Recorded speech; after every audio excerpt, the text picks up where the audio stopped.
Hello viewers, welcome to my channel. তো আজকে আমরা দেখব কি করে তোমরা ঘরে বসেই তোমাদের স্মার্টফোন দিয়েই তোমরা তোমাদের কোন ব্যাংকের সাথে ডিবিটি লিঙ্ক করা রয়েছে সেটি তোমরা চেক করতে পারবে। তো চলো আজকে সেটা শেখা যাক। প্রথমেই আমরা ক্রোম ব্রাউজারকে ওপেন করব। ওপেন করে এখানে ক্লিক করব এনপিসিআই। দেখো এনপিসিআই লিখে আমরা সার্চ করব। সার্চ করলে একটু ওয়েট করবে। একটু ওয়েট করার পর এরকম একটা ইন্টারফেস আসবে এবং তখন একদম বাঁদিকে উপরের দিকে যে থ্রি ডট রয়েছে সেখানে ক্লিক করবে। সেখানে ক্লিক করে কাস্টমার লেখা রয়েছে সেখানে ক্লিক করবে। কাস্টমারে ক্লিক করার পর উপরের দিকে উঠাবে এবং এখানে দেখবে ভারত আধার, এখানে লেখা রয়েছে ভারত আধার সেটিংস এনাবেল। এখানে ক্লিক করবে। এখানে ক্লিক করার পর একটু ওয়েট করবে। তারপর অটোমেটিক্যালি এই ইন্টারফেসটা চলে আসবে। তারপরে তোমরা এখানে এই যে আধার ম্যাপ স্ট্যাটাস লেখা আছে এটাতে ক্লিক করবে।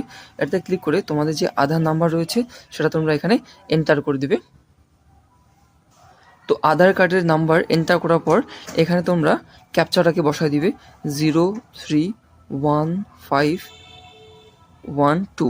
তারপরে এখানে চেক স্ট্যাটাস লিখবে। তারপরে একটা ওটিপি, তোমাদের যে নাম্বারটাতে আধার কার্ডের সাথে লিঙ্ক করা রয়েছে সেখানে একটা ওটিপি আসবে। আমার যেমন ওটিপি চলে আসছে 437355। তারপরে এখান থেকে বসানোর পরে কনফার্ম করে দিবে এবং একটু ওয়েট করবে। দেখবে এখানে লেখা রয়েছে যে আমার যে ডিবিটি লিঙ্ক সেটা অ্যানেবল করা রয়েছে এবং সেটা রয়েছে পাঞ্জাব ন্যাশনাল ব্যাংকে। এভাবে তোমরা তোমাদের কোন ব্যাংকের সাথে ডিবিটি লিঙ্ক করা রয়েছে সেটা তোমরা চেক করতে পারবে। নমস্কার।